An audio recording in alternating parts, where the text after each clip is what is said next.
how to use Apple Pay or Google Pay on McDonald's app. Hi everybody. If you guys are wondering and how you can do it, you can just follow up the steps. First of all, just go ahead and access your My McDonald's application onto your device. And once you are here, you will be finding this interface. Now from here, you may head over the More tab in the bottom right corner, tap on it. And once you tap on this More tab right here, you will be finding different options. You may look up the option of profile, the very first option, tap on it.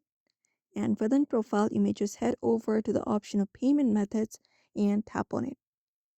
Now, when you head over to payment methods, you just need to head over and look out for Google Pay and Apple Pay within the payment method. We have those options available.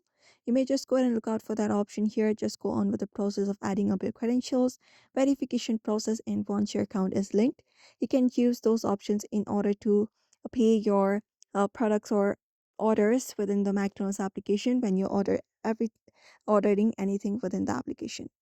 So therefore, you may follow up this method in order to use Google Pay or Apple Pay on McDonald's app. So I hope this video was helpful. Give it a thumbs up and subscribe for more tips and tutorials.